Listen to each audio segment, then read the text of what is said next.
መጀመሪያ ስክሪፕት ጽፋለህ ድርሰት ጽፋለህ ከዛም በኋላ ፕሮዲዩሰር ትፈልጋለህ ከዛም በኋላ ክሮዎችን ኦርጋናይዝ ታደርጋለህ ከዛም በኋላ ካስት ታደርጋለህ የራሱን የሆነ ሳይንሳዊ ሂደቶች አሉት እኔ ግን መጀመሪያ ስክሪፕት አይደለም የጻፍኩት በጣም የሚገርም አሁን ፊልም ሰሪ ነን ፊልም ሰሪ ተብለናል አርት ውስጥ አለን ምንድነው ምን ሰራው አልኩት እንደዚህ ከሰሩት በቃ ካሜራ ቀርጽልሃለሁ ምናምን ግን ለፊልሙ ስንት ብር በጀት ያስፈልጋል ሲባል 5000 ብር ካገኘው እኔ ከተማ የሚነቀንቅ ፊልም ነው የምሰራው አልኩት እሺ በቃ ሄድኩኝና እግሩ አስር ተደፋው እሺ ይሄን ድራማ ካንቺ ውጪ የሚሰራልኝ የለም የእናት ካራክተር ነው እሺ ምናምን አለች አልኳት ለምንኳት 2000 ብር ትከፍላለች አለች እሺ በቃ ዞረብኝ በቃ ይዞረብኝ ዛዛዟር 2000 ብር ትከፍላለህ 500 ብር ቀርጥ ትከፍላለህ እሺ እና ጠቅላላ በጀቱ 5000 ብር ነው የፊልሙ በጀት ግማሹ ልትወስደው ነው ኦልሞስት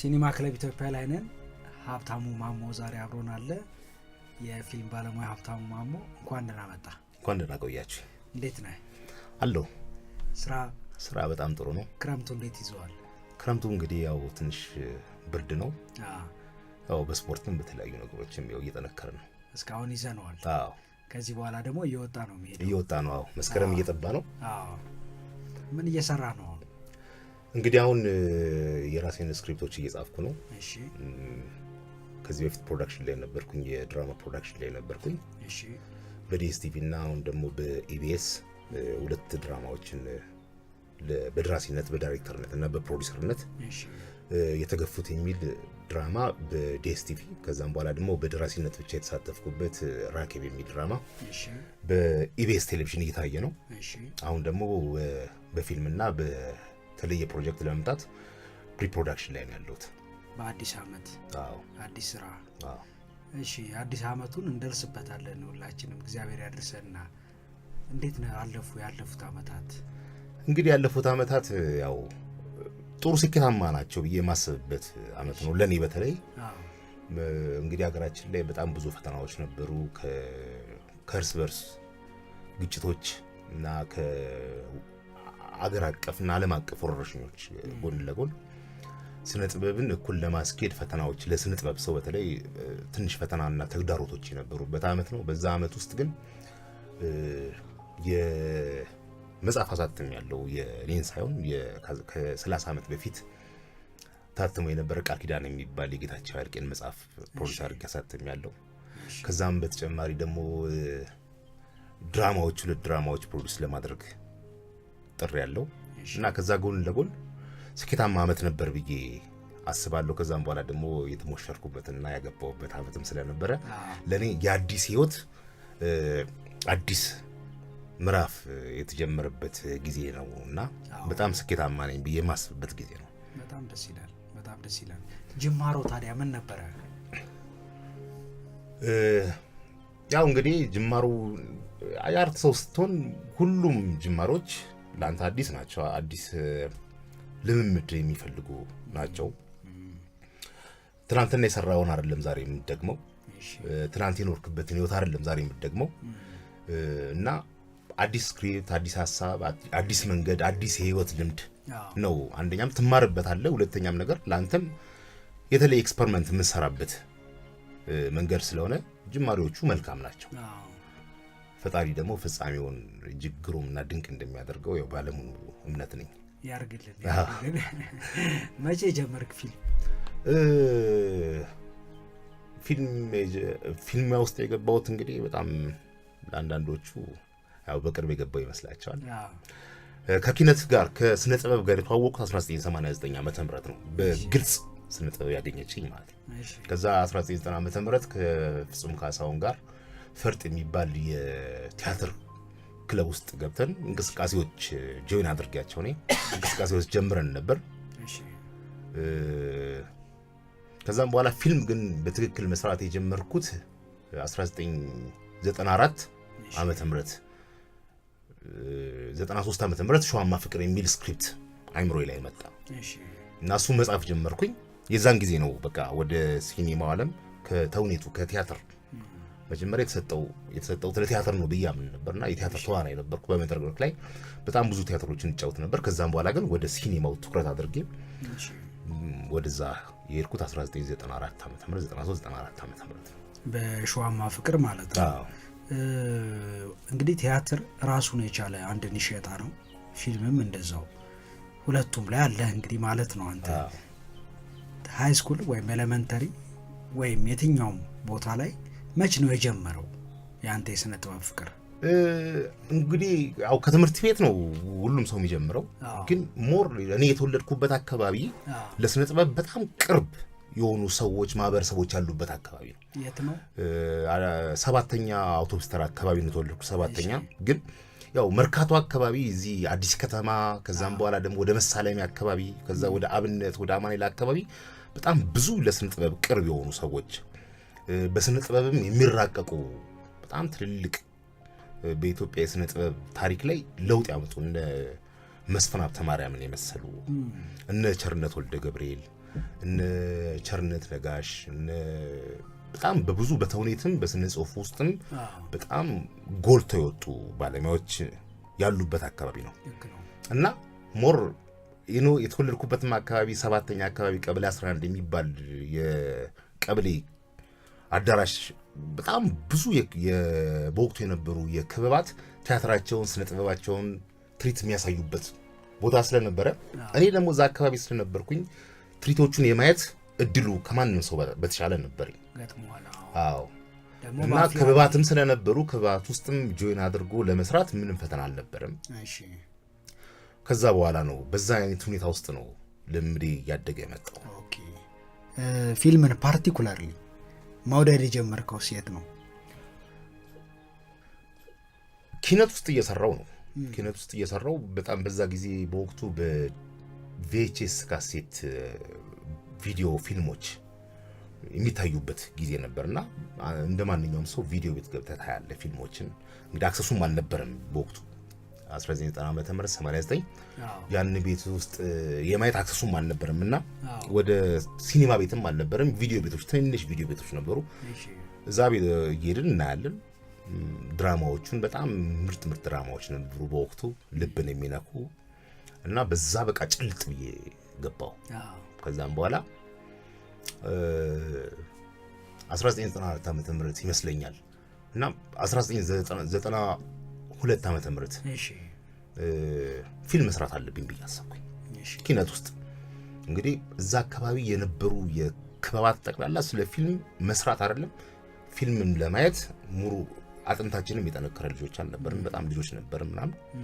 ግን በዛ ሰዓት ፊልም መስራት አለብኝ ብዬ አሰብኩኝ እና ፊልም ለመስራት አጠገብ የነበሩት ልጆች ማማከር ጀመርኩኝ ማለት ነው። በላይ ገብረመድህን የሚባል የከዋክብት ቲያትር አባል የነበረ አብሮኝ እንቀሳቀስ የነበረ ልጅ አለ እና ከመካከላችን ብቻ አይ ቲንክ ማን እንደሆነ አላስታውስም፣ እህቱ አረብ ሀገር ሄዳ ትንሽ ሃንዲካም ቪዲዮ 8 የሚባል ካሜራ ካሴት ያለባት ካሜራ ተልኮለታል እና ያ ካሜራ ማለት የክበባችን አይንና ብሌን ማለት እንዴት እንደምንጠብቀው እንዴት እንደምናየው ምናምን እና ልጁ ካሜራውን ይዞ ሲመጣ ከበን ምናምን አጅበን ነው የምንሄደው ምናምን።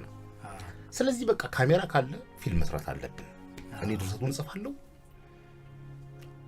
ማን ብዬ ስለ ፊልም የሆነ የደፈረሱ አይኖች ነው ምናምን የሚል ስክሪፕት ጻፍኩኝ እና ስክሪፕቱን ጽፈን ችግራችን ያሁን እንዳለው የሲኒማ ቴክኒክ የሲኒማው ሳይንስ አልገባንም።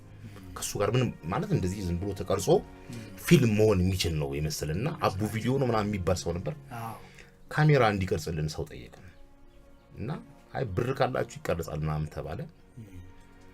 መዋጮ ተባለ 25 ብር ምናምን አዋተን ትልቅ ፊልም እንሰራለን ብለን አሰብን። ከዛ የመጀመሪያ ቀን አሁን ስሟን ለጊዜው መጥራትም አልፈልጋት አክተር ካስት አደረግናት። አሁን ትልቅ አክተር ነች። ወቅቱ ካስት ተደረገ። ቀረጻ ለመቅረጽ አጠቃላይ ወደ 500 ነው 600 ብር ገባ። ሂሳብ ያዣል እዛ። የቀረጻው ቀን ጸጉሬ መሰራት አለብኝ ምናምን ነገር አለች። ጉድፈላ ጸጉሬ እና የሂውማኒር መሰራት አለብኝ ጸጉሬ መሰራት አለብኝ ምናምን አለች። ተሰራ ምናምን ተባለ። የከበቡ መዋጮ ነው።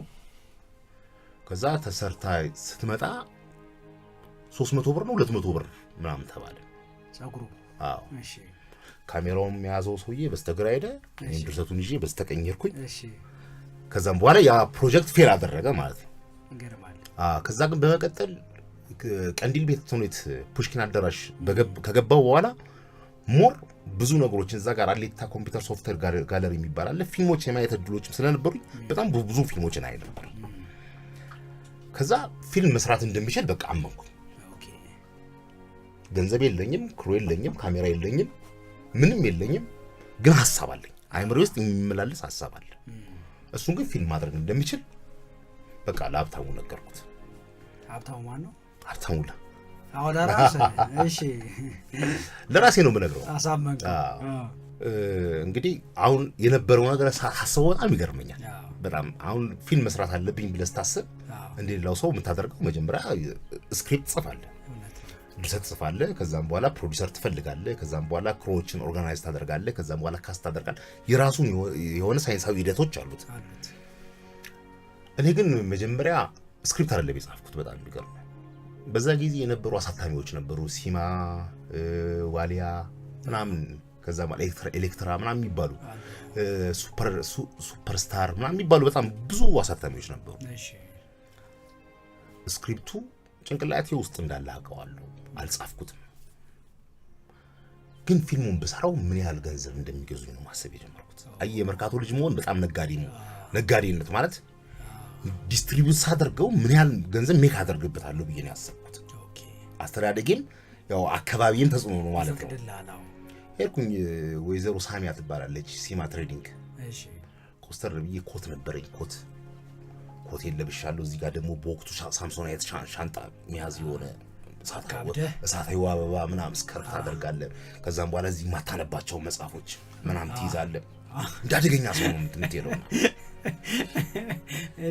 ጤና ይስጥልኝ እንደማዋሉ ምናምን እንደዚህ አይነት ከባድ ፊልም ባለሙያ ነኝ ማለት በዚህ አይነት መንገድ የተገለጸን ባለሙያ አልነበረም በወቅቱና ሰውን በጣም ሪስፔክት ነው የሚያደርግ በፊት አርቲስቶች ያሉት የት ነው ተብሎ እኛም እኮ ራሱ አርቲስቶች የት ነው ያሉት እነሱ ጋር ሄደን እስቲ እንዋል ምናምን ይባላል ማለት ክብር ነበር ልክ ነው እና ወይዘሮ ሳሚያ በጣም መልካም ሰው ነበረችና ፊልም ሰርተ ጨርሰሃል አዎ እንገዛለን ምናምን በዚህ አይነት ገንዘብ እንገዛለን ምናምን እና የጠራችልኝ ገንዘብ በወቅቱ እንኳን እኔ ቤተሰቦቼን ቆጥሮት የማያውቁት ገንዘብ ነውና በጣም ትደነግጣለህ ልጅነትም አለ ምናምን እንደዚህ ተገዙኛላችሁ አዎ ከዛ ሌላም ቦታ ችግር የለም አሁን የሽያጭ ችግር የለም ማለት ነው ፊልሙን ከሰራው በኋላ የት ነው ማደርገው ምናምን የሚል ችግር የለም ማለት ነው ቁጥርም ሰማ አዎ ምንም አወቅ አዎ ከዛም በኋላ ግን ፊልሙ እንዴት ነው የምሰራው አሁን በራሴ በጣም ከባድ ኮንፊደንስ ነው ያለኝ በጣም የሚገርም እንዴት በራሴ እንደምተማመን አጠይቀኝ በወቅቱ የነበረኝ ኤነርጂ ምንም ነገር ለማድረግ አንድ ቀን ነው ይበቃኝ ከዛ ፊልሙ እንዴት ነው የምሰራው ምናምን ነገር ብዬ እዚህ ስቱዲዮ ምናምን ይላል ፎቶ ቤት ምናምንና ፎቶ ቤት ከሌ ስቱዲዮ ምናምን ሲል ትልቅ የፊልም ስቱዲዮ ነበር የሚመስለኝ እሺ እና እግዚአብሔር ይባርከው በጣም አንድ እግዚአብሔርም በቃ መልካም ነው በህይወቴ ውስጥ በጣም ብዙ ነገሮች አልጋ እየሆኑ ነበር የመጡትና ወንደሰን ስቱዲዮ ሄድኩኝ ቀጥታ ወንደሰን ስቱዲዮ በጣም ጋላክሲ ፎቶ ምናምን የሚባሉ አለ ግን ወንደሰን ስቱዲዮ በወቅቱ በጣም የታወቀ የቪዲዮና የሰርግ ቪዲዮዎች የሚሰራ ትልቅ ተቋም ነው እሺ እና አቶ ወንደሰን ፈልጌ ነበር እንደነገርኩ ኮት ለብሻለሁ ሳምሶናይት ይዣለሁ ሳምሶናይቱ ቢከፈትኩ ባዶ ነጭ ወረቀት ነው ያለው ይዣለሁ አቶ ወንደሰን እንፈልጋለሁ ምናምን አልኩኝ ከወንደሰን ስቱዲዮ ጋር ተገናኘን እሺ ምን ነው ቁጭ ብለን ቡና እየጠጣን ማውራት አለብን በጣም ትልቅ ነገር ነው የመጣሁት ነገር በቃ የማይገኝ ነገር ነው ምናምን ነገር አለ ምንድነው አለኝ እንደዚህ ነው እንደዚህ አይነት ፊልም መስራት እፈልጋለሁና በጣም ተዘጋጅቻለሁና ካሜራ ብቻ ነው የምፈልገው ምናምን ምን የሚል ፊልም ነው መሰራው ርዕሱ አለኝ አየህ አሁን ከኋላ ነው የጀመርኩት እኔ ርዕስ ለካ ጭንቅላቴ ለፊልም ርዕስ አልሰጠሁትም ለፊልም ገና ስክሪፕቱንም አልጻፍኩትም ሾህና ፍቅር አልኩኝ በቃ ድንገት የመጣው ኦኬ ሾህና ፍቅር ምናምን እንዴት ነው ግን ሾህና ፍቅር ምናምን ብሎ ቀለደ ወቅቱ እና ሐሳቡን ነገርኩት። በቃ ጭራ ቀረሽ የምሰራበት ታደሰ ጩቄ የሚባል ደግሞ በጣም በወቅቱ በጣም ፖፑላር የሆነ የራስ ቲያትር አክተር አለ። ኦሮምኛ ድራማ ነው የሚሰራው። ጭራ ቀረሽ የምሰራበት ምናምን አልኩት። እንደዚህ ከሰሩት በቃ ካሜራ ቀርጽልሃለሁ ምናምን፣ ግን ለፊልሙ ስንት ብር በጀት ያስፈልጋል ሲባል 5000 ብር ካገኘው እኔ ከተማ የሚነቀንቅ ፊልም ነው የምሰራው አልኩት። 5000 ብር። አዎ በቃ እኔ አንተ እንትን ተነሳሽነት ደስ ስላለኝ 5000 ብሩንም እኔ እችላለሁ፣ ካሜራውንም እኔ እችላለሁ። ሌላ የሚያስፈልግና ቤት ምናምን ያስፈልገኛል የምቀርጽበት ቤትም አለኝ ቤትም እና ነገ ውል መዋዋል እንችላለን እስቲ ምናምን ነገር አለኝ። በቃ እኔ ደግሞ እድለኛ ነኝ በጣም የሚገርም ከልጅነቴም ጀምሮ። ከዛ በቃ እሺ አልኩት። ከዛ ሳምሶን የቴኒጂ ቀጥታ ወደ ቤት ሄድኩት። እሷማ ፍቅር ብዬ ማታ 12 ሰዓት ጀመርኩ። ጧት ተፈጸመ አልኩኝ ስክሪፕቱ። ተፈጸመ አልኩኝ። ኮምፒውተር ደግሞ የሚመታ ሰው ደግሞ ያስፈልጋል። ካርታ ስራ ድርጅት ነው ምናምን የሚሰራ አንድ ዘመድ አለ። እዛው ወስዶልኝ በታይፕ ነው ሊዛን የሚመጣው ኮምፒውተር የለም። ታይፑ ዘገየ። በቃ ብጥብጥ ማለት ከሰውየው ጋር አንተ ለመጻፍ ከፈጀበ በላይ ሆነ። እና አንብብላት አለኝ ሰው ይሄድ ነው። አዎ ሄጄ ቁጭ ብያለብላት ስራዋን ተላቆ የመንግስት ስራ ተመታ ተተይቦ ተሰጠኝ። ወንደሰን ጋር ሄድኩኝ። ተፈራረምን፣ ስራ ጀመርን። አሁን ያንተ ስራ ምንድነው? ጭራ ቀረሽንና ታደሰ ጩቄን ነፍሱን ይማረው ታደሰ ጩቄ አሁን በህይወት የለም፣ እሱ ማሳመን ነው ተባለ። ጭራ ቀረሽ ጋር ሄድኩኝ። ጭራ ቀረሽ እንግዲህ ፑሽኪን አዳራሽ ረጅም ጊዜ ስራ ስለነበር ቀንዲል ቤት ተውኔት፣ የሷ ቤት ደግሞ ከቀንዲል ተውኔት ፊት ለፊት ነው። ስትወጣ ስገባ ታየናለች። አያልነ ሙላቱም አለ እዛው። በቃ ሄድኩኝና እግሯ ስር ተደፋው። ይሄን ድራማ ካንቺ ውጪ የሚሰራልኝ የለም፣ የእናት ካራክተር ነው ምናምን አለች። አልኳት፣ ለምንኳት 2000 ብር ትከፍላለች። በቃ ዞረብኝ፣ በቃ ይዞረብኝ ዛዛዟር 2000 ብር ትከፍላለ፣ 500 ብር ቀርጥ ትከፍላለ። እና ጠቅላላ በጀቱ 5000 ብር ነው የፊልሙ በጀት። ግማሹ ልትወስደው ነው ኦልሞስት። አዎ ገርና ኮንደሰን ጋር ተጨቃጨቀን ምናምን 500 ብር ተከፈለ። ለታደሰ ጩቄም 500 ብር ይከፈል ተባለ። ከዛ ሌሎች ነበር ክፍያው ነው ለታደሰ 1000 ብር መሰለኝ፣ 1000 ብር ወይ 1500 ብር መሰለኝ፣ 3500 ብር። 1500 ብር ነው የቀራችሁ። 500 ብር ከፈልናቸው ቀድ። ከዛ በኋላማ እግዚአብሔር ነው የሚያውቀው እኮ ፊልሙም ታየ፣ ቀረጻን ጨረሳለን ብለህ ታስባለህ። ከዛ አክተሮቹ ምናምን ነገር አልኩኝ፣ ማስታወቂያ ለጠፍኩኝ። ብዙ ዓለም ስነ ጥበባትን ለጤናና ለልማት ኢንተርፕራይዝ የሚል ፍቃድ አወጣ። እስኪ ደግሞ ብዙ ዓለም ስነ ጥበባትን ለጤናና ለልማት ኢንተርፕራይዝ የሚል ጤናና ለልማት። አንደኛ እህቴ አረብ ሀገር አለች፣ ብዙ ዓለም ትባላለች።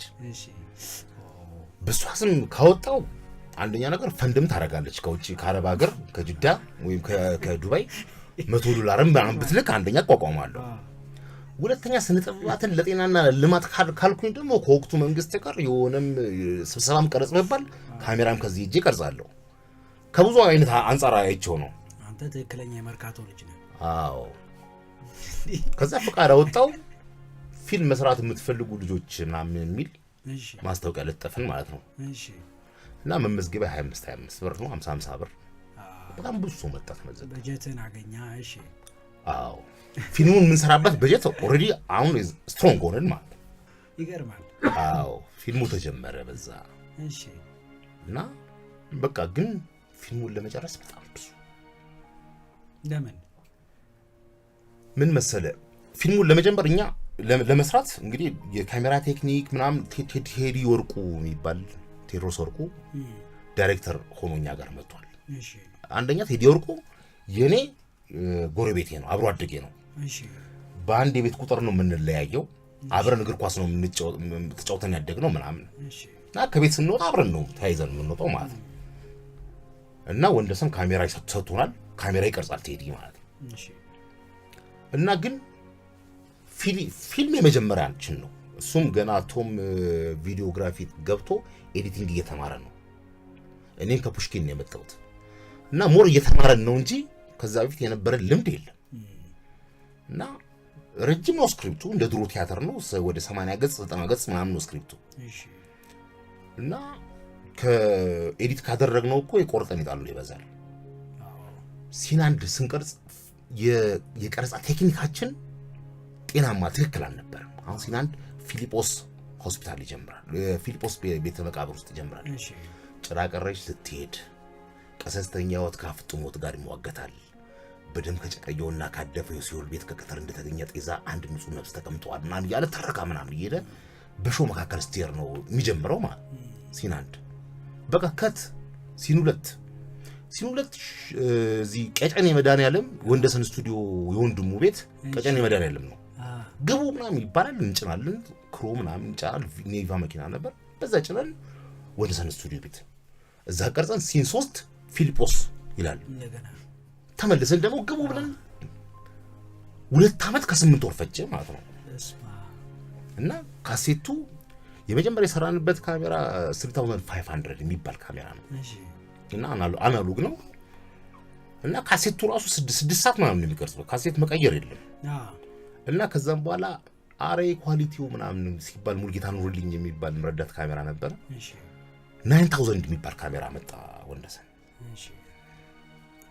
በጣም በብዙ ካሜራ ነው የቀረጽነው በጣም የሚገርም መጨረሻ ላይ የመጨረሻ ከርተን ኮል የሚባል እንደ ቲያትር የመዝጊያው ኮንክሉዥኑ በኤችዲ ካሜራ ነው ይሄድን ከ3000 5000 ከዛም በኋላ 9000 ከዛም በኋላ 10000 የሚባል ደግሞ ዲጂታል ሚኒ ዲቪ ካሜራ መጣ ከ10000 በኋላ ደግሞ ካነን ጄል1 የሚባል ካሜራ ይዞ መጣ ማለት ነው ካነን ጄል1 ጋር ልንላመድ አልቻልንም ምክንያቱም ሌሎቹ ፓል ናቸው ካነን ኤንቴስ ነው ድብልቅልቁን አወጣብን ማለት ነው ከዛ ማጋኖ አንድ ባለሙያ ገይዘን አይ ይቅርባችሁ በጀመራችሁ ጨርሱ ተብሎ አንድ ትንሽ ካሜራ አንድ ካሜራ ዲጂታል ሚኒ ዲቪ ካሴት ምትውጥ ይዞ መጣ በዛ ቀረጽ ነው ማለት ነው እንደምታደለው ነው እግዚአብሔርን ማመሰግነው ኢትዮጵያ ውስጥ በየጊዜው አፕዴት እየተደረጉ በሚመጡ ካሜራዎች ሁሉ የመስራት እድል አጋጥሞኛል እና ካሴቱ ተከመረ በጣም ብዙ ሆነ እንግዲህ እንደምታውቀው የሱፐር ቪኤችኤስ እና 3500 ካሜራ 7 ሰዓት 8 ሰዓት 9 ሰዓት ተቀርጽበታል ኤስፒ እና ኤልፒ ሲሆን ልዩነትም ቢኖረው ማለት ነው እና ግን በዛ ሰዓት ኤዲቲንግ ስንገባ ትልቁ ፈተናችን የነበረው ካፕቸር ማድረግ ነው የሁሉ የተከመረ ካሴት ካፕቸር ታደርጋለህ በቪኤችኤስ ማለት በዴክ ነው ካፕቸር የምታደርገው 7 ሰዓት 8 ሰዓት ቁጭ ብለህ ነው የምታደርገው ማለት እና ረጅም ሰዓት ይጠብቅብሃል ኤዲት የምናደርግበት ኮምፒውተር ደግሞ በጣም ደካማ ነው ምናምን ከዚህ ከአዶብ ጋር ከሚባለው እንትን ጋር ደግሞ ሶፍትዌር ጋር ደግሞ አልተግባባንም እኔ ደግሞ ሌላ ጉዳይ ያለው ኤዲተሮቹ ግን አልተግባቡም እና በቃ ሙከራ አለ በማል ነፍሱን ይማረው ርሶም በጣም ትልቅ ባለውለታችን ነበር እና ብዙ እንድንግባባ ያደረገን ርሶም ነበርና ኤዲተራችን ምስራቅ ትባላለች ነፍሷን ይማራት አሁንም በህይወት የለች እና ኤዲት ማድረግ ስንጀምር ኤዲቲንግ ደግሞ ቀረጻ 2 ዓመት ፈጅቶብናል እንደነገርኩ ኤዲቲንግ ደግሞ ሌላ 1 ዓመት ከምናምን ነው ይወሰደብን ማለት ነው እና በቃ እንለዋለን አይደም ስራው ከጠዋቱ 2 ሰዓት ነው የምንገባው ማታ 12 ሰዓት ወጥተን እኔና ቴዲ አንድ ግቢ ነው የምንኖረው ካቶሊክ ተራ ቄራ ነው ወንደሰን ስቱዲዮ ነው ኤዲት የሚደረገው ቄራ ኤዲት አድርገን እስከ ሜክሲኮ ድረስ በእግራችን ከሜክሲኮ ደግሞ ታክሲ ካገኘ ታክሲ ካልሆነ በእግራችን በቃ ያለን ፓሽን ነው የምነግረው እንለዋለን አመት ከምናምን ሆነ ይሄ ነገር እየሄድን በቃ ሊያልቅ ሆነ ኤዲቲንግ እና እንደ ድንገት መብራት ተታታ ብሎ ጠፋና ኮምፒውተሩ ዘጋ ማለት ጭራሽ ከዛ ኮምፒውተሩ ጠፋ ኤዲቲንግ በስንተኛው ቀን መብራት ሲመጣ ስንከፍተው ኤዲት የሰራ ነው 1 ዓመት ከምናምን የሰራ ነው ፋይላችን የለም አመት ከምናምን በጣም ረጅም ጊዜ የለፋ ነው ፋይላችን የለም ቀልዱ ጋር ማለት እኛ ስለ ኮምፒውተር ምንም የምናውቀው ነገር የለም ፋይሉን የሚያወጣልን ሰው ፍለጋ ቃል ተፈለገበት ቦታ የለም መጨረሻ ላይ ደግሞ ያው ርሶም ጋር ነው የምትሄደው ዞረ መጨረሻ ላይ ሄዳለሁ ርሶም ጋር ስንሄድ አዝናለሁ አለ ርሶም በቃ ሊያገኙ አልቻለም ርሶም እና ከፋይሎቹ የተወሰነ ቢያንስ የትንሽ ደቂቃ የአንድ 15 ወይ 20 ደቂቃ ኤዲቲንግ ፋይናል ኤዲቲንግ እና ፉቴጅ ተገኘ። ሌሎቹ ማግኘት አልተቻለም። እና ያው ሞራላችን እንዳይነካው እንደሰንም በጣም መልካም ሰው ቀና ሰው ነው ዱባይ ልኳለሁ ምናምን ነገር እያለን ነበር።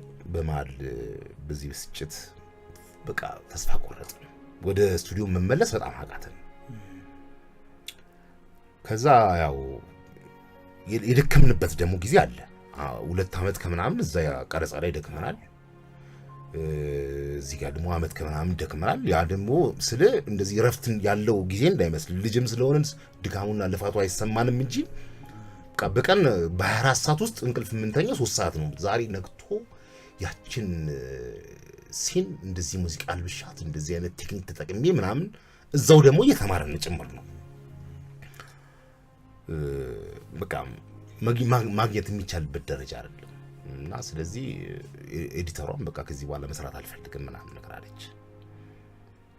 ሌላ ኤዲተር ማግኘት ደግሞ ሌላ ፈተና ነው። ምክንያቱም በኮምፒውተር ኤዲት የሚያደርግ ሰው ኢትዮጵያ ውስጥ በዛ ሰዓት ቁጥር ብትባል 4 ምናምን 3 ቢሆን ነው። ምክንያቱም ማሽን ነው ይሄ ታውቃለህ። እንደዚህ ኢፌክት ጨምራለህ። በፊት የሚደረገው ከዴክ ወደ ዴክ ነው። ከዛም በኋላ ማሽን አለ፣ እዛ ኢፌክት ጨምራለህ፣ ሳውንድ ጨምራለህ። በዛ አይነት መንገድ ነው። እና ሌሎቹ ደግሞ ሰርግ ምናምን ይሰራሉ። ሰርግ የሚሰሩትን ብናመጣቸው ከፊልም ጋር ልጅቷ ነች ከዚህ በፊት መንፈሳዊ ፊልም ነው ምናምን ሰርታ ስለነበረ ልምድ ስላላት ከዛ በኋላ ሌላ ኤዲተር ማግኘት ፈተና ነው። ስለዚህ ቴዲ ወርቁ ኤዲቲንግ ተምሯል። ስለዚህ ረጅም አመት እሷ ኤዲት ስታደርግ እኔ በግራ እሱ በቀኝ ሆነን ይሄን ቁረጭ ስንል ሐሳቡን ስናስረዳ ስለነበረ ሞር ኤዲቲንግ ስለተማረ ደግሞ ኖሃው ገባው ማለት ነው። ስለዚህ በቃ ሀብታሙ አለኝ ይሄን እኛ ራሳችን ኤዲት አድርገን ማውጣት እንችላለን የሚል ነገር መጣ። እርግጠኛ ነኝ እንችላለን። አዎ በቃ እንሞክረዋ ተባለ። ድጋሚ አስበው ወደ 100 ምናምን ካሴት 6 ሰዓት ምናምን ካፕቸር ማድረግ ነው። ከሃ መጀመር በቃ ከሃ ነው የምትጀምረው። ካሴት ካፕቸር ማድረግ ጀመር። በቃ እግዚአብሔር መልካም ነው። የኛም ጥንካሬ እንደዚህ እንደምታየው እንደ አሁኑ አይደለም። በጣም በቀላሉ የምንሰበርም ሰዎች አይደለንም። ቀናለት አድርገን በ4 ወር ውስጥ ጨረስነው። ድጋሚ በ4 ወር ውስጥ ስንጨርሰው 1997 ጋር ከብጥብጡ ጋር እኩል ተገጣጠምን ማለት ሌላ እድል ቢስነት። እሺ 93 ክረምት ተጀመረ። አዎ እና በቃ ማለት ስንገጣጠም ያው ለወቅቱም ደግሞ ለሲኒማ አሪፍ ያልሆነበት ጊዜ ነበር። ግን ዋናው ነገር ምንድነው የኔ ዓላማ እንደነገርኩ መጀመሪያ ገንዘብ ለማግኘት ስራው ሌላ ሰዎች እንዳያስከፋ ኪሳራ ይኖረዋል ወይ አይኖረውም የሚለው ቢዝነስ አናሊሲስ መስራት ስለነበረብኝ ቢዝነሱን ማጥናት ስለነበረብኝ ከዛ ከቢዝነሱ ጀመርኩ እንጂ የኔ ዓላማ መጀመሪያ በውስጥ የነበረው ይቀጣጠል የነበረው ሰዓት ሀብታሙ ፊልም መስራት ይችላል አይችልም። ምክንያቱም ጓደኞቼ ስለ ፊልም አልገባቸውም የነበሩት በወቅቱ ቲያትር ላይ ነበረ በጣም ብዙ ከበባቶች ፎከስ አድርገው ይሰሩ የነበረው እና ፊልም መስራት እንችላለን። በእኛ ቲም ላይ የነበሩት ቦታው በተለያየ ቦታ እነ ቢኒያም ወርቁ የኛ ሲነሩ ስለነበሩ ቪዲዮ ፊልም ይሰራሉ። ግን አሁን እኔ የምወዳደረው ከክበቤ ልጆች ጋር ነበር። ገብቷል። ፊልም መስራት እችላለሁ ወይ የሚለውን ራሴን ለመገምገም ጀመር። ፊልሙ ተሰርቶ አለቀ። በቃ ከዛ በኋላስ መሳቢያ ውስጥ ከፍተን መቆለፍ ነው። ለምን ፊልሙ መመረቅ አለበት? ፊልሙ ቢመረቅ ጥሩ ነው ተብሎ የምርቃ ሴሬሞኒ ተደረገ። አበበ በለው ነበር መድረክ የመራው። አሁን አሜሪካን ሀገር ውስጥ በጣም ከባድ እንትና የሚዲያ ሰው ነው እና ኮሜዲያን ነበረ አበበ በለው። ከእንግዲህ አዘርጋ በቁምሽ ማርያም ተቁምልሽ ነው ለሱ ደግሞ የነበረን ክብር በቃ ያስደነግጣል። እና ጭራቀረሽ አበበ በለው አናገረ ይችላል። እንግዳ ነበረ መጣ። እንግዳ መድረክ የሚመራው ሰለሞን ነው። እንግዳ የክብር እንግዳው ነው መጣ። እሺ እኛው ወደ መጨረሻ አካባቢ የፖስት ፕሮዳክሽኑ ያለቀ ኤዲቲንጉ ያለቀ ሲመጣ ሳውንድ ኢፌክት ሳውንድ ትራክ ያስፈልግ ነበር። ሳውንድ ትራክ ትግስት ፋንታውን እሷ ገና እሱ ደግሞ ወደ እንትን እየመጡ ወደ ሚዲያ እየመጡ ስለነበር ይመን ጸሰራላችኋለሁ ምናምን አለች። ፊልሙን አስመረቅ ነው ማለት ነው። አስመረቅ ነው። ከዛ በቃ ለምንድን ነው እንትን የማይታየው መዘጋጃ ቤት ወይም ሜጋ አምፊቲያትር የማይታየው ሜጋ አምፊቲያትር ማታ እንደዚህ ቻራል በሰውት ነበር 15 ብር ነው በቃ ይታያ ምናምን ዴክ አለ ምናምን ዴክ ከሆነ ቦታ ተወሰነ እንትን አለ ፕሮጀክተር አለ ተብለው ጥላውን የሚባል ሰው ያለ ፕሮጀክተር የሚያከራይ ነፍሱን ይማረው የሻሎም የሻሎም እንትን ከሱ ምናምን ታመጣለ ስፒከር ደግሞ ከየት ነው የሚያመጣው ስፒከር ደግሞ ኮሎ ቦታ ብቻ ትከራያለህ ተሸክመ ምናምን ትሄዳለህ ትገጣጥማለህ በፕሮጀክተር ፊልሙ መታየት ጀመረ ማለት ነው እሺ ከዛ አልጠበቅኩትም እኔ አሁን የኔ ፊልም ሀብታሙ የፖስተር ላይ ደራሲ ምናምን ተብሎ ሲጽፍ መጀመሪያ የሚያስደነግጥ እሱ ነው ሾክ ነው የምትሆነው ከዛ እሱን አልፎ ምርቃቱ ጊዜ እናቴ እያለቀሰች ምናምን አንገታበል ምናምን ስታደርግልኝ በቃ ኢትዮጵያ ውስጥ በቃ አይምሮዬ ውስጥ የማስበውን ነገር እግር በእግር በቃ ያሳካሁት ከዛም በኋላ ሲኒማው ስክሪን ሲደረግ አዳራሽ ምናምን ሞልቶ ምናምን የ10 ሰዓቱ ገብቶ 12 ሰዓቱ በጋ አምላክ ምናምን ፖሊስ ምናምን ይላል ማለት ነው ሁሉ ነው ሌላ ሰው ፊልም ማሳየት ጀመረ እንዴ ምናምን ላለውላ የኔ ሁሉ አልመስልም ብለኝ ከዚህ 10 ሰዓቱ ሲወጣ ስለ እናት ምናምን ስለሆነ ሰው ያለቀሰ ነበር ምናምን የሚወጣው ማለት ነው ሀብታሙ በቃ እዚህ ድረስ ካልኩት ለራሴ ገብቷል ምክንያቱም የርንበት መንገድ እዚህ ጋር የምትደርስበት እንትን አይመስልም የነበረው ቻሌንጅ ፈተናው ምናምን ወዲያው ዞረ ወይ መንጃ ፈቃድ አለን ወይ ገራጅ አለ ሰፈራችን ደግሞ መርካቶ በጣም ብዙ ስራ መስራት የምትችልበት ማንንም ሰው የማያድርበት ሰፈር ነው ታንልሽ እንዴ ሰፈሬ ገብቼ ከጓደኞቼ ጋር ያደጉበትን ስራ እየሰራው ዝናብዬ አልኖርም እንዴ ምን አሰቃየኝ ምናምን ትላለህ ግን ጥንካሬው ለካ እንደዚህ ያን ለዚህ ፍሬ ነው ለካ ያው ሁሉ ነገር ይርኩት ምናምን ብለህ ስታስብ የነበረው ነገር ትዝ አይልህ ያን ይመስላል ይገርማል ይሄ ሁሉ ነው 97 ነው 97 ማ ሰክሰስ ያደረግንበት እኮ በቃ 97 ማለት ብጥብጡ እስከሚጀምርበት ጊዜ ድረስ እኮ 97 98 ከዛ ከ98 99 ፊልሙን እኮ ይዘን መዞር ጀመርን እሺ ክፍለ ሀገር በቃ ንጉስን አበባ ተነጥፎ ተጎዝጉዞ ቄጤማ ፈንዲሻ ተፈትሮ አምነው እኮ ምን እንደሆኛ ስንመጣ ይገርማል ይሄን ፊልም አይቶ ምናምን ከንቲባው በፍየል አርድላል ምናምን አተነደራሲው ምናምን እዙም ደግ ነው ሰውም ደግ ከሆነ ትንሽ ሰርተ ምናምን ስመጣ እኮ በጣም ክብር ይሰጣል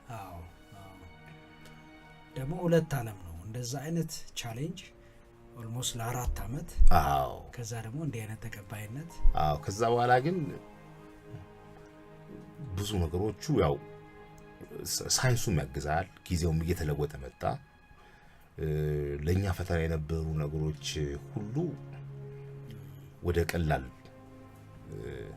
ነገሮች እየተሸጋገሩ በተለይ ደግሞ ለኛ ሁለተኛ ስደግም ሶስተኛ ስትሄድ ከዛ በኋላ ስትሄድ በቃ ቀላል ይሆንልሃል የነበረው ቻሌንጅ ሌላ አሁን ወደ ዕውቀት ወደ መራቀቅ ወደ የራስን ፍልስፍና የራስን ነገር ወደ ማድረግ ነው እንጂ ስለመጨረስ አይደለም ብታስብ አሁን በዚህ ሐሳብ ውስጥ ምን አይነት መልእክት አስተላልፍኩኝ ወገን የሚጠቅም ሐሳብ ማህበረሰባዊ ስንክሳሮችን የሚያክም ነገር ምን አስተላልፍኩኝ ወደሚል ይሁን የአእምሮም እድገት ደረጃ እያደገ ስለሚመጣ ሞር ተጠነቀቃለህ ምክንያቱም ከዛሬ 10 አመት በኋላ 20 አመት በኋላ የማየው ፊልም እኔ አድጋለሁ እድሜ ይጨምራል ምናምን ፊልሙ ግን ቁጭ ብሎ ተብሎ ሀብታሙ ማሞ በዛሬ የዛሬ 20 ምናምን አመት ወይ የዛሬ 30 አመት እንደዚህ አይነት ፍልስፍና ነበረው እንደዚህ አይነት አስተሳሰብ ነበረው ገብቶ ምስክር የሚሆነ ነገር ነው ስለዚህ የሚመሰክርብኝን ስራ ነው መሰራው አየ ወጣትነትን ቢሆን ቢኖር ልጅነትን ቢኖር አስተዋይነት ደግሞ ከዛ ውስጥ ያስፈልጋል በትክክል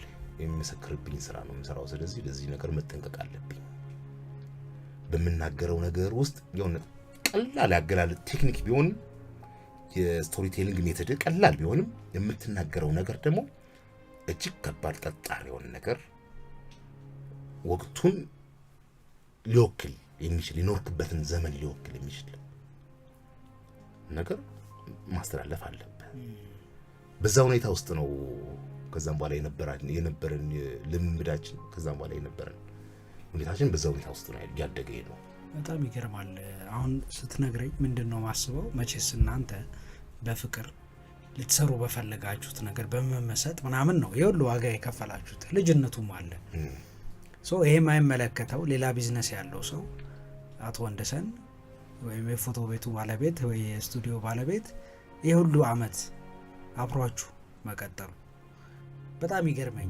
ማለት እንዴት ብሎ ነው እሱ? ይኸውልህ ከብዙ ሰዎች መካከል አንዳንድ የተመረጡ ሰዎች ደግ ልብ ያላቸው ሰዎች አሉ። ማለት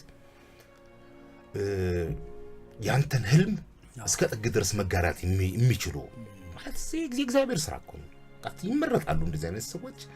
አሁን እግዚአብሔር እኔን በዛ ሁኔታ ውስጥ እንድናገርለት የሚፈልገው ጥበብ ወይም ሐሳብ አለው ማለት ነው።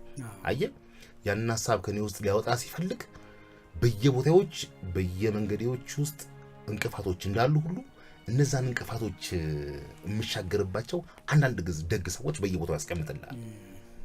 የሆነ ቦታ ላይ ካሜራት ምናምን ሚሞሪ ካርድ አተ የሚገርም የሆነ ሐሳብ ይዘህ ማለት ነው ወጥተህ እኮ ፕሮዳክሽን ላይ ወጥተህ አንድ ሚሞሪ ካርድ በማጣት ያቺ የምትተላለፈው መልእክት ሳትተላለፍ ወይ ሳታስቀራት አሁን ጥምቀት ላይ ሄደ ካሜራ ቀርጸህ ታቦት እየወጣ የምትፈልገውን ነገር መያዝ አስበህ ወጥተህ በዛ ሰዓት ላይ አንድ የሆነች ትንሽ ነገር በመጉደል ያ ሁሉ እንትን ያልፋል። እግዚአብሔር በአንተ ውስጥ ያለውን ነገር ሊያወጣው ወይም ወደ ተግባር ወደሚታይ ነገር ሊቀይረው ሲፈልግ በየቦታው ላይ አንዳንድ ልበ መልካም ቀና ሰዎችን ያስቀምጥልሃል። ከነዛ ውስጥ አንዱ ወንደሰን ነበር ማለት ነው። አየህ የእግዚአብሔር ስራ እንጂ አሁን እንግዲህ እዛ አካባቢ የመርካቶ አካባቢ ነው፣ በጣም ቢዝነስ የጦፈበት ወቅት ነው። የኛ 4 አመት 5 አመት እንኳን ለማታውቀው ልጅ ቀርቶ ለወለድከው ልጅ እንደዚህ አይነት ሳክሪፋይስ የማይከፈልበት ዘመን ላይ የደረስነው እና እየወደቀ እየተነሳ ማቴሪያሉን እንጠቀማለን፣ ገንዘቡን እንጠቀማለን፣ ጊዜውን እንጠቀማለን፣ ቢሮውን ኦፊሱን እንጠቀማለን ምናምን ብዙ ነገሮችን ስትረስ ውስጥ ከተናዋል። ገብቷል? አይ ግን በጽናት ከህልማችን ጋር ቆሞ ነበር። በጣም ደስ ይላል። ውጤቱም ያ ነው። ሲያየው እንደናንተ ይደሰታል እሱ።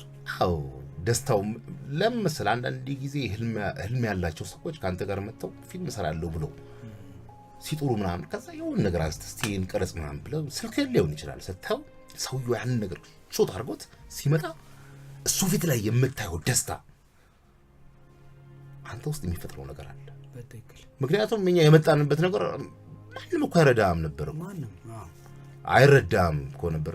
ልክ የሆነ የሚያሳዝን ነገር እኮ እየቀረስክ እኮ 150 ሰው ምናምን ከቦ ምናምን ስራውን ትቶ ምናምን አንተን ስራ የሚያይበት ጊዜ ነው። ገብቷል አይደል? አዎ ከባድ ነው በጣም። አዎ እና እግዚአብሔር ያዘጋጀልን ሰው ነበር ወንደሰን ብቻ ሳይሆን በጣም በወቅቱ በጣም በርካታ ሰዎች ተባብረውናል። በጣም የሚገርም ካፌያቸው ሄደን ስንቀርጽ አሁን ዛሬ ስንት ተከፍላለህ ነው የምትባለው? 5000 ብር ለእጃችን ሰጥተው 3000 ብር ሰጥተውን ከዛም በኋላ ምግብ አዘጋጅተው ምናምን እኛ ጋር ቀረጹ ምናምን የሚሉ ቅን ልብ ያላቸው ሰዎች ነበሩ። እና ብዙ ሰዎች የብዙ ደግ ሰዎች ውጤት ነው። ልክ ነው። አዎ ልክ ነው። ይገርማል በጣም። እንዴት ነው ትርፋማ ነበር ፊልሙ? አዎ ትርፋማ ነበር። በጣም የሚያስደነግጥ ትርፍ ጭራሽ። አዎ የሚያስደነግጥ ትርፍ ስለ መጀመሪያ የሞራል ከዛም በኋላ የመንፈስ ትርፉ ኢኮኖሚካል ትርፉ ደግሞ ልብን ስንጥቅ የሚያደርግ ትርፍ። እውነት ነገርኩ። በቃ እና ሀብታሙ እኮ በዚህ ጋር በመኪና አለፉ እኮ ነው የሚባለው። መኪና ብርቅ የነበረበት ሰፈር አካባቢው አሁን ፒያሳ ምናምን ስንኖር ምናምን መጀመሪያ ስንወጣ ስንወርድ የሚያውቃን ሰዎች ነበሩ። አለፉ በዚህ በቃ ምን መሰለ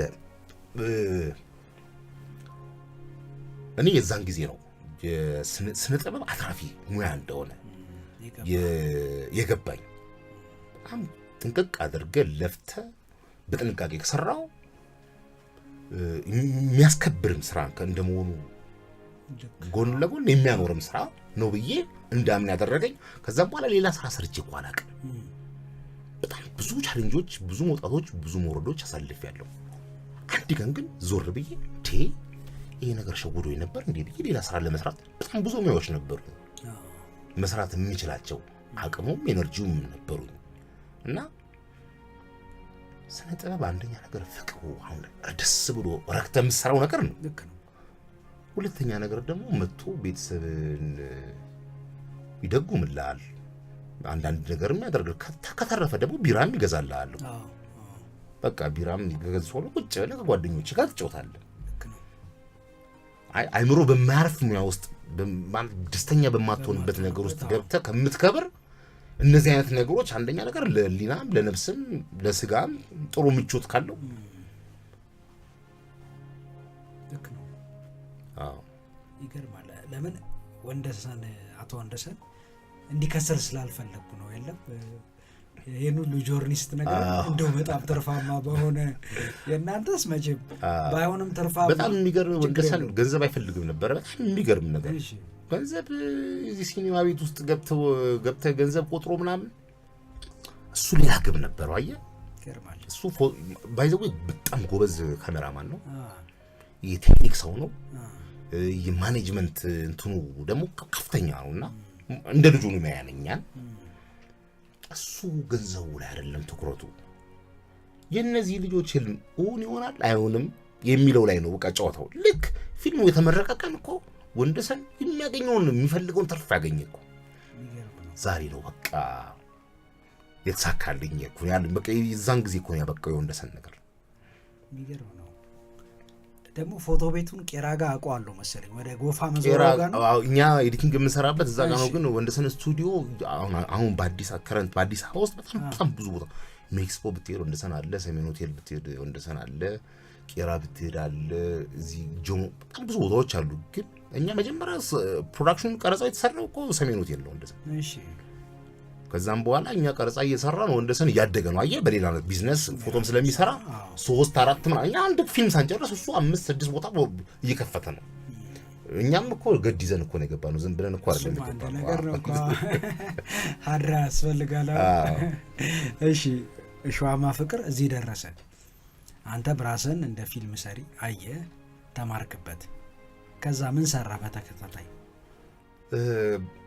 ከዛ በኋላ በጣም ብዙ ስራዎች ሰራው አየ እሸዋማ ፍቅር ትራጀዲ ነው ትንሽ ልብ አንጠልጣይ ነው ምናምን ከዛም በኋላ ግን የኢትዮጵያ ፊልም ጀነር ቅርጹን እየቀየረ መጣ ማለት በጣም ብዙ አይነት ጀነሮች ቢኖሩ በወቅቱ ሊያሰሩ የሚችሉ እንግዲህ አየ አሁን ገንዘብ ማግኘት ጀምር ያለው ገንዘብን ቀምሻለሁ ገንዘብን አጣጥሚያታለሁ ውስጤ ደግሞ ከልጅነቴ ጀምሮ የሚፍለቀልቅ የጥበብ እሳት አለ ሁለቱ ካልተጣጣሙ ትርጉም የለውም አየ ስለዚህ አሁን ምን አይነት ስራ ብንሰራ ሐሳባችንን በየትኛው ጀነር ብንናገር ጥሩ ነው ወደሚለው ሐሳብ መጣን ማለት ነው አሁን ለምሳሌ ፊልም ዝም ብዬ ነገርኩ መጀመሪያ ተነስቼ ፊልም ለመስራት ነው የምፈልገው ፊልም መስራት አለብኝ ብዬ ነው ፊልም የሰራሁት ሁለተኛ ግን አይምሮዬም እያደገ እድሜም እየጨመረ ሲሆን ፊልም መስራው ለምንድን ነው የሚል ጥያቄ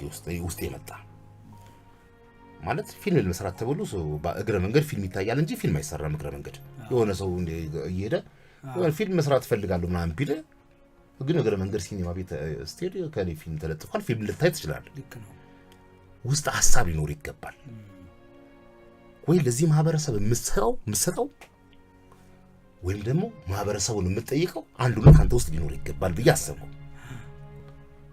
ስለዚህ ምንድነው አሁን ፊልም ሰሪ ነን ፊልም ሰሪ ተብለናል አርቲስት አለን ምንድነው የምንሰራው የፊልም ቴክኒካችን ምናልባት ላያድግ ይችላል ሐሳባችን ግን ማደግ አለበት ከትናንት የተሻለ ማሰብ መቻል አለብን ለማህበረሰቡ የምንሰጠው ነገር የተሻለ መሆን አለበት መዝናናት ብቻ ሳይሆን ከዛ ውስጥ የሚወስደው ቁም ነገር ሊኖር ይገባል ወደሚለው ነገር መጣን ማለት ነው እሺ ከዛም በኋላ ያላገባ ነው የሚል ድራማ ሰራን ኮሜዲ ጀነር ነው ሮማንስ ኮሜዲ ጀነር ነው ከዛ በኋላ በሱም ብዙ የኢኮኖሚ ጥቅም ተገኘበት ይገርማል አዎ ከዛም በኋላ ታስጨርሽኛለሽ አንድ የሚል ሌላም ትንሽ ፖለቲካል ሳታየር የሆነ ትንሽ አሁን ደግሞ እድገታችን ጨመራየ ሰራን እሺ እሱም ብዙ ጥቅም ተገኘበት እሺ ማለት ፕሮዲዩሰሮቹ ሌላ ናቸው የኤክዚኪዩቲቭ ፕሮዲዩሰሮቹ ሌላ ናቸው ሞር የምንሰራው ስራ ጠቅላላ ገበያው ላይ አየ ማርኬቱን መቆጣጠር ጀመረ ማለት ግን ሞርኛ ስንሰራ በጣም በቀላል መንገድ ነው የምንሰራው ፊልሙን ምናልባት አሁን ሁለት አይነት ጎራ አለ ኢትዮጵያ ውስጥ ማለት በጣም ዴብዞ ገብቶ ያንዳንዷን ነገር አይቶ በጣም ብዙ ፋይናንስ መድቦ በጣም ብዙ የሰው ኃይል አደራጅቶ በጣም ብዙ የሚገራርሙ ባለሙያዎችን መድቦ ፊልም የሚሰሩ ልጆች ነበሩ በወቅቱ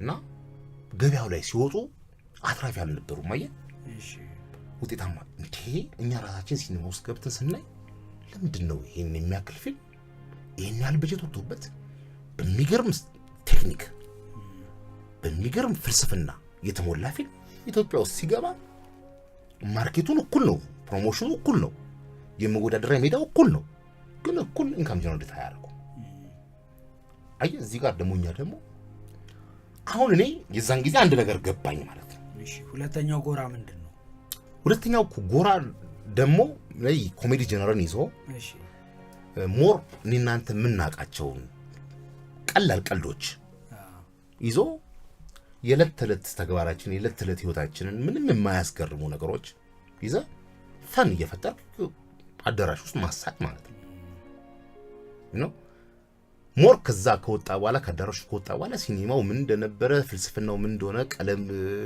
ምርጫው ምን እንደሆነ የዳይሬክተሩ ፍላጎት ሊናገር የፈለገው ፍላጎት ፍልስፍናው ምን እንደሆነ ያ አታስታውሰውም ትረሳዋለህ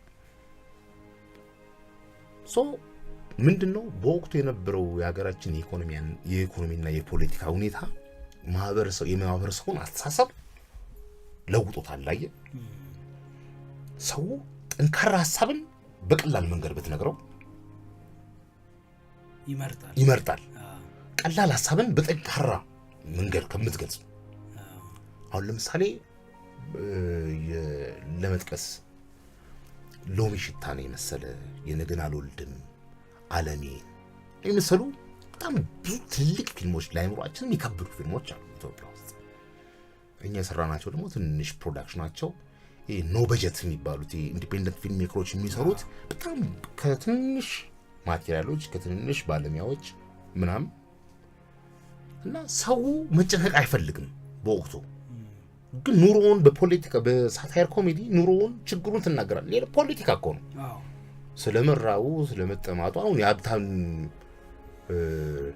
ብዙ ጊዜ ስክሪፕቶቻችን ላይ በጣም ችግር የነበረው እንደ ወረርሽኝ የነበረው ነገር ያብታም ልጅ ሴት የደሃ ልጅ ወንድ አፍቅራ ስትሰቃይ ማለት ሪያሊቲው እሱ አይደለም የሀብታም ልጅ ሴት የደሃ ልጅ ወንድ አፍቅራ ይሄ ምን እንደሆነ ታውቃለህ የደራሲዎቻችን ኑሮ ነው የሚያሳየው ብዙ ደራሲዎቻችን በጣም ድሆች ናቸው ቆጥ ላይ ነው የሚኖሩት ምናምን ቢሆን የሚያስቡት ነገር ፋንታሲ ነው አዎ አየህ የራሳቸውን ብዙዎችን ለማጥናት ሞክሬያለሁ የሚፈልጉት ነገር ያ አንደኛ ነገር ያለብን የድህነት ሁኔታ በአንድ ጀንበር እንዲቀረፍ ስለምንፈልግ የራሳችን ህይወታችን ማንነታችንን ነው የሚገልጽ ሁለተኛ ፖለቲካ አለ እኮ እያንዳንዱ ኮሜዲ ውስጥ ኑሯችን ገብቷልና ወጣቶች መስራት እኮ ስላልቻሉ እኮ ነው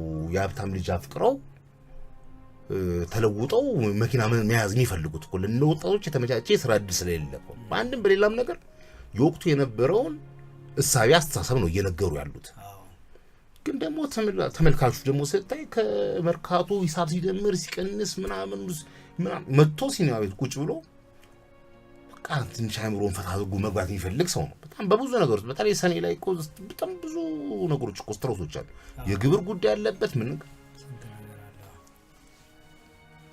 እነዛ ነገሮች እነዛ በማርኬት ላይ ከፍ ብሎ እንዳይወጡ አድርገዋቸው ማለት ኢንተርናሽናል ፊልሞች ላይ እኮ በጣም ብዙ አዋርዶች ተወስድ ትችላል አሁን ለምሳሌ እንትን የአይሌ ገሪማ ጤዛ ኢትዮጵያ ውስጥ ታይቷል እስቲ ማርኬቱ ስታዩ የኢትዮጵያ ሕዝብ አልገባውም ማለት አትችልም አንዳንድ ጊዜ ቀድሞ መገኘት እንደ መዘግየት ያስቀጣል አየህ ቀድም ስትገኝ ወቅቱ ሁኔታው የማይፈልገው ነገር ስታገኝ ትመታለህ፣ በኢኮኖሚ ትመታለህ። በኢኮኖሚ ከተመታ ደግሞ ነገ ወደኋላ መጥተህ ደግሞ አስበህ ሌላ ነገር ለመስራት ተነሳሽነት አይኖርህም፣ ትቸገራለህ። ትልልቅ ዓለም ላይ ትልልቅ አዋርዶች አካዳሚ አዋርዶች የወሰዱ ፊልሞች ኢትዮጵያ ውስጥ ሲመጡ ከሜዲን ቻይና ጋር እኩል መታየት አይችሉም። አይ በወቅቱ በቃ ሰው መሳቅ ነበር፣ በጣም ተጨንቆ ነበር፣ ዲፕሬሽን ውስጥ ነበር ገብተዋል። በብዙ ነገሮች በፖለቲካው በምናምን በድህነቱ በበሽታ ብዙ ነገሮች ጭንቀት ውስጥ ነው ያለው እና ለሰከንድ እንኳን ያንን ነገር መርሳት ይፈልግ ነበር። አሁንም ቢሆን እኮ ጭንቀቱ እየባሰ ሲመጣ እኮ ወደዛ መመለሳችን እኮ አይቀርም። ገብቷል። ሁለተኛም ነገር ደግሞ የነበረው ስርዓት የሲስተም የሲኒማ ሲስተሙ ምቹ አይደለም። ገብቷል። ኢንዱስትሪውን ማዘዝ የሚችል አንድ ሰው ኮማንድ ሴንተር የነበረበት ቦታ። አሁን አንድ ሲኒማ ቤት ገምጋሚ ሆኖ ኢንዱስትሪውን በፈለገው ቅርጽ ማዘዝ ይችላል። አንተ ከመንጋው ተለይቼ እወጣለሁ ብለህ የራስን ፍልስፍናና የራስን ኢዝም ይዘህ መጥተህ ፊልም ውስጥ እንትን አረጋለሁ አፕላይ አረጋለሁ ብትል በአንድ ቀን ነው ሪጀክት የምትደረገው። አትችላቸውም። ትንሽ ልጆች የመጡትን ልጆች ሲስተሙን አትችለውም። ስለዚህ ቀስ ብለህ ገብተህ አብረህ እየተጓዝክ ነው መታከም ያለበትን ውስጥ እያከምክ ነው እንጂ የምትሄደው በቃ ከተለየ እንዳበርክ ነው የሚቆጠረው እኮ።